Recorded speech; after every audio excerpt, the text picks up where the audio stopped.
तो दोस्तों ये वीडियो देखिए बहुत इंपॉर्टेंट है। तो अगर आप डिवीज़ लैब में इन्वेस्टेड हैं या फिर फ्रेश इन्वेस्टमेंट करना चाहते हैं तो इस वीडियो को बिना स्किप करे देखिएगा, क्योंकि देखिए काफ़ी बड़ी बिजनेस अपडेट्स मैं आपके साथ इस वीडियो में साझा करने वाला हूँ। आगे की रणनीति डिस्कस करेंगे, टेक्निकल चार्ट पे स्थिति को समझेंगे, तो काफ़ी इंपॉर्टेंट इंसाइट्स शेयर करूँगा। तो वीडियो के साथ बने रहिए। तो सबसे पहले हम टेक्निकल पॉइंट ऑफ व्यू से समझते हैं कि डिवीज़ लैब की अभी क्या स्थिति है। तो अगर आप देखें तो ऊपरी स्तरों से 40% स्टॉक करेक्टेड है और स्टॉक में और करेक्शन हो सकती है। वो क्यों? क्योंकि अगर आप देखें तो एक डाउनवर्ड चैनल में ये स्टॉक ट्रेड कर रहा है। अगर आप देखें तो मल्टीपल टच पॉइंट्स आपको यहाँ पर देखने को मिलेंगे, रेजिस्टेंस देखने को मिलेगा, यहाँ पर नीचे की साइड देखेंगे तो सपोर्ट देखने को मिलेगा। तो यानी कि इस चैनल में ये आपको स्टॉक ट्रेड करता हुआ देखने को मिल रहा है। और जब जब यहाँ पर आप देखिए, यहाँ पर जब जब स्टॉक गिरा है, देखिए इस लेवल पर जब स्टॉक गिरा था तो यहाँ पर काफ़ी बड़े वॉल्यूम थे। जब यहाँ पर गिरा स्टॉक तो यहाँ पर बड़े वॉल्यूम के साथ गिरा, यहाँ पर स्टॉक गिरा तो बड़े वॉल्यूम के साथ गिरा, यहाँ पर स्टॉक गिरा तो बड़े वॉल्यूम के साथ गिरा। तो यहाँ पर हैवी वॉल्यूम के साथ गिरावट हो रही है। 200 डे मूविंग एवरेज के नीचे है, 50 डे मूविंग एवरेज के नीचे है। स्टॉक बहुत वीकनेस यहाँ पर दिखा रहा है, तो यहाँ पर स्टॉक गिर सकता है। अब कहाँ तक गिर सकता है? तो जो अच्छा सपोर्ट यहाँ पर अभी नज़र आ रहा है स्टॉक का, वो करीब करीब यहाँ पर रफली 3050 तक यहाँ पर नज़र आ रहा है। पहला जो सपोर्ट है, अच्छा 3050 तक नज़र आ रहा है। यहाँ पर अगर सपोर्ट लिया इसने तो यहाँ पर कंसोलिडेट करेगा, फिर स्टॉक ऊपर जाने की कोशिश करेगा। लेकिन अगर यहाँ पर ब्रेक डाउन होता है तो फिर यहाँ पर नेक्स्ट सपोर्ट नज़र आ रहा है करीब करीब 2800 के आसपास। और ये देखिए यहाँ पर एक गैप, अच्छा खासा गैप बनता हुआ नज़र आ रहा है। तो ये गैप फिल हो सकता है। ज़रूरी नहीं है कि दोस्तों गैप फिल हो, ऐसा नहीं है कि यहाँ पर हमेशा गैप फिल होते हैं। ये एक मिथ है कि हमेशा गैप फिल होते हैं, ऐसा नहीं होता। गैप फिल इंडेक्स लेवल पे गैप फिलिंग थ्योरी कॉन्सेप्ट यहाँ पर हमको देखनी चाहिए, लेकिन स्टॉक स्पेसिफिक मेरे ख्याल से यहाँ पर कोई ज़्यादा महत्व इसका नहीं है। लेकिन हाँ, तो यहाँ पर इंपॉर्टेंट लेवल है 3050 के और यहाँ पर 2800 के आसपास। तो ये लेवल्स काफ़ी इंपॉर्टेंट लेवल्स हैं। तो यहाँ पर अगर आप बाय करना चाहते हैं तो कर सकते हैं। लॉन्ग टर्म इन्वेस्टर्स के लिए मैं बोल रहा हूँ कि यहाँ पर एसआईपी वे में बाय कर सकते हैं। लेकिन जो शॉर्ट टर्म नज़रिया जिनका है वो यहाँ पर मेरे ख्याल से उनको वेट करना चाहिए, क्योंकि अभी भी ये स्टेज 4 जो है सिचुएशन, स्टेज 4 में है भी ये स्टॉक। 200 डे मूविंग एवरेज से नीचे है, एक डाउनवर्ड चैनल पे है। तो यहाँ पर स्टॉक में जब तक एक अच्छा खासा बेस नहीं बनता, अच्छा खासा यहाँ पर बाइंग इंटरेस्ट देखने को नहीं मिलता, 200 डे मूविंग एवरेज के ऊपर क्लोजिंग नहीं होती, तब तक मुझे लगता है शॉर्ट टर्म इन्वेस्टर्स को, ट्रेडर्स को दूर रहना चाहिए। लेकिन हाँ, जिनका विजन लंबा है, जिनको बिजनेस पे भरोसा है, वो इस स्टॉक को डेफिनेटली एसआईपी वे में बाय कर सकते हैं। बहुत ही गजब की कंपनी है, इसमें कोई भी डाउट नहीं है। रीजन क्या है उसके पीछे? देखिए, रीजन की बात की जाए तो डिवीज लैब अपने आप में एपीआई की लीडर कंपनी है, डेट फ्री कंपनी है, गजब का मैनेजमेंट है, टॉप नॉच मैनेजमेंट है। कंपनी के रिटर्न रेशोज काफ़ी अच्छे, कंपनी के फंडामेंटल्स काफ़ी अच्छे, कंपनी की प्रूवन ट्रैक रिकॉर्ड है, कंपनी का ग्रोथ, टॉप लाइन का, बॉटम लाइन का, रिटर्न रेशोस, मतलब हर मैट्रिक पे यहाँ पर कंपनी अच्छी नज़र आती है। डेफिनेटली शॉर्ट टर्म में स्टॉक गिरा है बिकॉज यहाँ पर प्राइसिंग प्रेशर हमको देखने को मिल रहा है, ग्लोबल हेडविंड्स हमको देखने को मिल रही है, मैक्रोस काफ़ी वीक है, एक्सपोर्ट करती है कंपनी ज़्यादा, और हम देख ही रहे हैं कि यूरोप, नॉर्थ अमेरिका वगैरह हर जगह मतलब यहाँ पर अभी हमको डिमांड स्लो डाउन देखने को मिल रहा है। साथ ही साथ यहाँ पर सप्लाई चेन इश्यूज हमको देखने को मिल रहे हैं। और इनकी जो मोलनुपिराविड जो ड्रग थी, कोविड जो ड्रग थी, कोविड के बाद काफ़ी ज़्यादा इनकी सेल हुई थी, उसकी वजह से इनके मार्जिन्स और टॉप लाइन में काफ़ी ग्रोथ हमको देखने को मिली। लेकिन अभी धीरे धीरे वो सब ये जो है नॉर्मलाइज होती हुई नज़र आ रही है। तो ये शॉर्ट टर्म इशू है, लेकिन लॉन्ग टर्म यहाँ पर मुझे लगता है बिजनेस इनका इंटैक्ट है और आगे ग्रोथ अच्छी आएगी। तो प्रूवन ट्रैक रिकॉर्ड है। चलिए, हमने पास्ट तो देख लिया भाई, पास्ट में तो कंपनी ने काफ़ी अच्छा परफॉर्म किया, लेकिन आगे क्या कंपनी ग्रो करेगी, क्या कंपनी की अर्निंग्स ग्रोथ हमको देखने को मिलेगी आगे, उसी पे तो हमको बेट करना है, उसी पे तो हम निवेश कर रहे हैं कि आगे हमको यहाँ पर हमारे स्टॉक पे रिटर्न मिलेगा या नहीं। तो वो चीज़ आपको समझाने की कोशिश करता हूँ। तो देखिए, कौन कौन हाइलाइट्स आपके साथ शेयर करूंगा और बिजनेस पॉइंट ऑफ व्यू से यहाँ पर मैं आपके साथ बहुत इंपॉर्टेंट चीज़ें डिस्कस करने वाला हूँ। तो जैसे कि मैं आपको पहले ही बता चुका दोस्तों, 6 ग्रोथ इंजन है इस बिजनेस के जो आगे हमको फायर करते हुए नजर आएंगे। FY23 से लेकर FY24-25 में ये इंजन हमको फायर करते हुए नजर आएंगे। तो इसमें से इनका जो सबसे बड़ा ग्रोथ इंजन है वो है दोस्तों इनका कस्टम सिंथेसिस का बिजनेस, यानी कि जो CRO क्रैम्स वाला बिजनेस है इनका, वो यहाँ पर काफ़ी तेज़ी से ग्रो होगा आगे। उसके पीछे रीज़न क्या है? तो उसके पीछे रीज़न है, देखिए, कस्टम सिंथेसिस का बिजनेस इनका मोस्ट ऑफ मतलब मेजोरिटी ऑफ द रेवेन्यू यहाँ पर आ रहा है कस्टम सिंथेसिस बिजनेस से। हालांकि देखिए एपीआई से ज़्यादा आ रहा है, लेकिन कस्टम सिंथेसिस भी अच्छा पार्ट इनका बन चुका है टोटल रेवेन्यू का। तो यहाँ पर फास्ट ग्रोथ हमको आती हुई देखने को मिल सकती है। तो इनसे जब क्वेश्चन पूछा गया कस्टम सिंथेसिस का बिजनेस कैसा करेगा, तो इनका क्या कहना था, देखिए मुरली सर का, we have never seen so many opportunities in custom synthesis. तो इन्होंने कभी इतनी अपॉर्चुनिटी यहाँ पर कस्टम सिंथेसिस बिजनेस में नहीं देखी। हालांकि देखिए बिजनेस काफ़ी मतलब दशकों से है, लेकिन कस्टम सिंथेसिस की अपॉर्चुनिटी जो है काफ़ी अच्छी नज़र आ रही, काफ़ी ज़बरदस्त पाइपलाइन नज़र आ रही है, इंक्वायरीज इनको देखने को मिल रही है। अब वो कैसे, वो इन्होंने देखिए यहाँ पर हाईलाइट किया है, यहाँ पर बताया है। ठीक है, आप इसको पढ़ सकते हैं, आपकी बार की जो कॉन कॉल है वो आप पढ़ सकते हैं, उसमें आपको काफ़ी सारी चीज़ें समझ आएगी। तो इनका कहना है कि फेज़ 2, फेज़ 1 जो प्रोजेक्ट मतलब क्रेम्स में देखिए अलग-अलग फेजेज़ होते हैं, ड्रग डिस्कवरी हो गया, डेवलपमेंट हो गया, रिसर्च, मैन्युफैक्चरिंग, पूरा एक प्रोसेस होता है। तो फेज़ 1, फेज़ 2 पूरा करने में ही 2 से 3 साल लग जाते हैं, फेज़ 3 होने में फिर 1 और साल लगता है। लेकिन अब कोविड के बाद यहाँ पर हो क्या रहा है कि फास्ट ट्रैक प्रोजेक्ट्स इनके पास आ रहे हैं, मतलब कि जो प्रोजेक्ट्स हैं वो फास्ट ट्रैक फेज़ 3 प्रोजेक्ट्स इनके पास आ रहे हैं, जिसको ये कंपनी अभी एग्जीक्यूट कर रही है। और पिछले 1 साल में इन्होंने काफ़ी सारे ऐसे प्रोजेक्ट किए हैं, तो millions of billions of dollar worth के जो है इन्होंने मॉलिक्यूल यहाँ पर लॉन्च किए हैं, जो इनके क्लाइंट्स हैं उनके लिए। देखिए 100 ऑफ टन्स ऑफ यहाँ पर इन्होंने जो है यहाँ पर एपीआईज यहाँ पर कंपाउंड्स यहाँ पर प्रोड्यूस किए हैं, जो कि एक बेंचमार्क बन चुका है इंडस्ट्री के लिए। ठीक है, नोबडी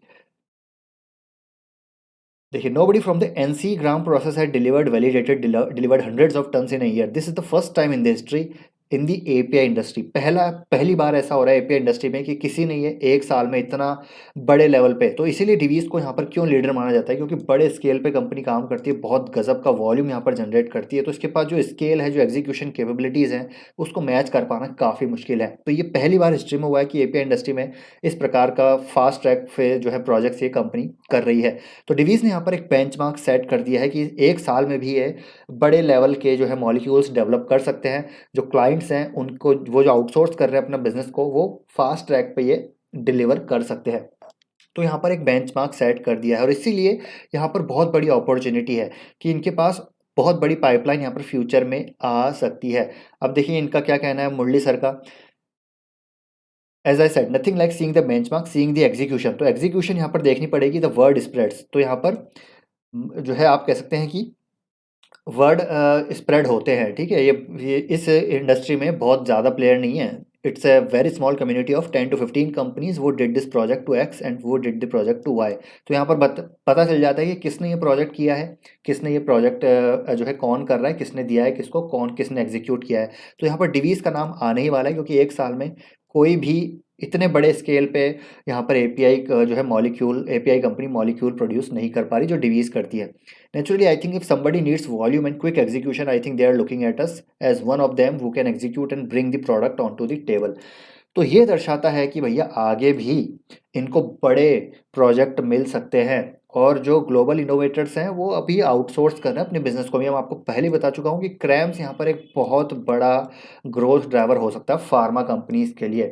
और यहाँ पर जो बड़े वॉल्यूम पे और अच्छे एग्जीक्यूशन के साथ यहाँ पर कंपनी काम करती है, उनका बहुत बड़ा यहाँ पर फायदा हो सकता है। उसमें डिवीज लैब का नाम टॉप पे आता है, और यहाँ पर हिस्ट्री में भी देखिए पहली बार ऐसा हो रहा है। तो ये होगी पहली चीज़, कस्टम सिंथेसिस इनका एक ज़बरदस्त ग्रोथ इंजन है।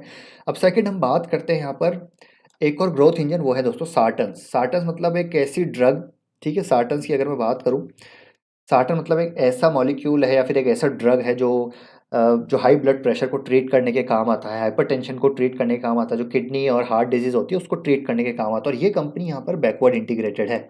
ठीक है, डिवीज लैब बैकवर्ड इंटीग्रेटेड है, और no other sartan manufacture is backward integrated. तो दूसरा कोई सार्टन मैन्युफैक्चर बैकवर्ड इंटीग्रेटेड नहीं है। तो यही इनके लिए एक स्ट्रॉन्ग पॉइंट है, एक कॉम्पिटिटिव एडवांटेज है। प्राइसिंग पावर इनके पास आती है कि यहाँ पर ये बैकवर्ड इंटीग्रेटेड है, तो यहाँ पर ये उसको यहाँ पर उस प्राइस को कंट्रोल कर सकते हैं, जहाँ पर ये अगेन लीडरशिप हासिल कर सकते हैं। और ऑलरेडी ये सार्टन्स की मैं बात करूँ तो ये ऑलरेडी लीडर हैं सार्टन्स में, 1-2 प्रोडक्ट्स में। ठीक है, एंड देखिए ये खुद का ही यहाँ पर स्टार्टिंग मटेरियल बना रहे हैं, that using a new technology by what is called photochemistry. People do not even understand photochemistry, but we produce hundreds of tons a month using such technology, where we have an advantage and these raw materials are common to all sartans. अब देखिए 2 सार्टन्स में ये leader है, और already इनका custom synthesis project चल रहा है of sartan, where qualification is complete. Another big pharma sartan, again qualification is complete, commercial quantity manufacturing is on the progress. So with the 2 of the sartans from the big pharma and 2 sartans from our own, 2 more sartans in generic that are with decent volumes where qualification is under progress, I think that would complete the circle of sartans. तो यहाँ पर भी एक बड़ी opportunity है, multi billion dollar opportunity यहाँ पर भी है, सार्टन्स में भी, जो ये टैप इन करते हुए नजर आएंगे। अब यहाँ पर एक और इनका जो एक और one of the growth driver और है इनका, वो है दोस्तों यहाँ पर कॉन्ट्रास्ट मीडिया। अब कॉन्ट्रास्ट मीडिया की बात की जाए, देखिए कॉन्ट्रास्ट मीडिया पे जब इनसे पूछा गया कि इस सेगमेंट में क्या यहाँ पर फ्यूचर पॉसिबिलिटीज़ नज़र आती है, तो इनका कहना है कि देखिए जो कंट्रास्ट मीडिया है वो एक बहुत बड़ा सेगमेंट है। ये मैं आपको पहले ही बता चुका हूँ। कंट्रास्ट मीडिया में जो ऑलरेडी ये कंपनी यहाँ पर काफ़ी अच्छा काम कर रही है। कंट्रास्ट मीडिया बेसिकली रेडियोलॉजी में काम आता है। जब हम एमआरआई कराते हैं, सीटी स्कैन कराते हैं, एक्सरे कराते हैं, तो उसमें जो इमेजिंग के लिए जो सब्सटेंस यूज़ होता है ना, वो कंपनी यहाँ पर ये बना रही है। तो ये सीटी स्कैन में तो पहले ही थे, लेकिन अभी देखिए ये एमआरआई में भी उतर चुके हैं। तो एमआरआई का सेगमेंट भी ये अब टारगेट कर रहे हैं, और यहाँ पर ये स्पेशलाइज्ड केमिस्ट्री को यूज़ कर रहे हैं, विच यूजेस गैडोलिनियम। ठीक है, ये एक स्पेशलाइज्ड केमिस्ट्री है जो हर किसी के पास नहीं है। तो यहाँ पर भी ये मार्केट शेयर कैप्चर करते हुए नजर आएंगे। और इनका क्या कहना है, देखिए यहाँ पर इनका कहना है कि यहाँ पर ये मल्टी बिलियन डॉलर अपॉर्चुनिटी है। ऐसा नहीं है कि यहाँ पर ये छोटी मोटी अपॉर्चुनिटी है। अगर मैं आपको बताऊँ तो देखिए यहाँ पर इनका क्या कहना है। देखिए ये जो है, these are all very specialized chemistry which uses gadolinium. Now we have mastered the iodine based, and it is not 1 billion 2 billion opportunity, it is several billion dollar opportunity. यानी कि एक ये मल्टी बिलियन डॉलर अपॉर्चुनिटी है। इसको भी यहाँ पर ये टारगेट करेंगे। यहाँ पर भी ये बैकवर्ड इंटीग्रेशन की बात कर रहे हैं मैनेजमेंट। तो आप समझ सकते हैं कि यहाँ पर कितनी ज़बरदस्त अपॉर्चुनिटी है। मतलब ये company definitely short term pressure से गुजर रही है, लेकिन आगे यहाँ पर काफ़ी सारे सिलेंडर इनके यहाँ पर जो हैं फायर करने वाले हैं। अब ये हो गई एक चीज़। अब एक चीज़ और इन्होंने बोली थी, काफ़ी इंटरेस्टिंग मुझे लगी। ये मैं पढ़ रहा हूँ दोस्तों, ये मैं खुद पढ़ता हूँ। मैं खुद सोच रहा हूँ कि यहाँ पर और ज़्यादा निवेश किया जाए, लेकिन मेरा एलोकेशन काफ़ी हो चुका है। इसके लिए मैं यहाँ पर ज़्यादा समझ नहीं आ रहा मैं क्या करूँ। लेकिन मैं जब बिज़नेस पढ़ता हूँ तो ऐसा लगता है यार थोड़ा हाई एलोकेशन ले लेते हैं इस पर। लेकिन लेट्स सी, देखिए वापस से हम फोकस करते हैं यहाँ पर क्या इनका कहना है। तो इनका क्या कहना है कि देखिए यहाँ पर इनका कहना है कि देखिए यहाँ पर two big pharma who are competitors, I think for them it is not very far from at least one of them going to be, what we hear is that they may be leaving. तो बहुत important ये एक statement दिया है Murali sir ने कि इनके जो दो बड़े कॉम्पिटिटर हैं, दो बड़े बिग फार्मा जो कॉम्पिटिटर हैं, एक उनमें से यहाँ पर जाने वाला है। अगर एक चला जाएगा तो probably we will have a large chunk shifting to our side, as we already expanded and we have plans to expand further. तो यहाँ पर लार्ज चंक जो है इनके पास आ सकता है। तो वहाँ पर एक बड़ी अपॉर्चुनिटी नज़र आ रही है। पता नहीं है कौन सा फार्मा है, मुझे पता नहीं चला, लेकिन स्टिल अगर मुरली सर कह रहे हैं तो कुछ ना कुछ यहाँ पर हो रहा होगा। बाकी लेट्स सी, अगर यहाँ पर कोई खबर आती है तो उस दिन डिवीज़ लैब में तेज़ी हमको आती हुई देखने को मिल सकती है, क्योंकि अगर कॉम्पिटिटर चला जाएगा तो ये मार्केट यहाँ पर ये कैप्चर करते हुए नज़र आएंगे। तो ये एक काफ़ी इंपॉर्टेंट स्टेटमेंट है। तो यहाँ पर दोस्तों काफ़ी सारी चीज़ें आप पूरी कॉन कॉल जाके पढ़िएगा, तब आपको बिज़नेस में देखिए कन्विक्शन आएगा। बिज़नेस में कन्विक्शन आना काफ़ी इंपॉर्टेंट है।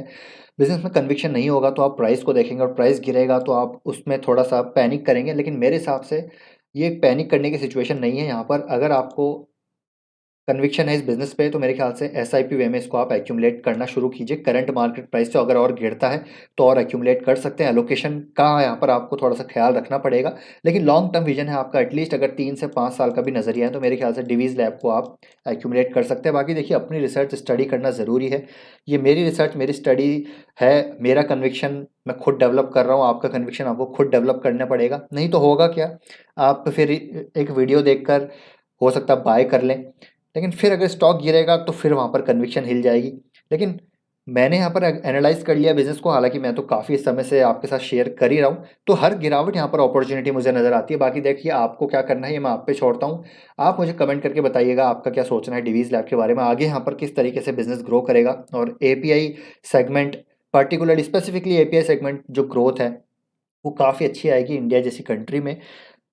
तो वो भी एक बड़ी अपॉर्चुनिटी है, और कस्टम सिंथेसिस क्रैम्स का यहाँ पर एक बड़ा अपॉर्चुनिटी है। तो Divi's lab again core portfolio stock है, गिरावट होती रहती है। 60 50 60% गिरावट इन्वेस्टिंग जर्नी में हमको फेस करनी पड़ती है। ऐसा नहीं कोई भी बिजनेस यहाँ पर एक सेक्युलर वे में ऊपर जाता है। 30 से 50% की करेक्शंस तो हमको यहाँ पर फेस करनी ही पड़ेगी, और उसी में हमको फ़ायदा उठाना है, तभी हमारा CAGR अच्छा होगा। तो आई होप दोस्तों वीडियो आपको इंपॉर्टेंट और इन्फॉर्मेटिव लगा होगा। पसंद आया तो लाइक शेयर एंड चैनल को सब्सक्राइब कर लीजिए।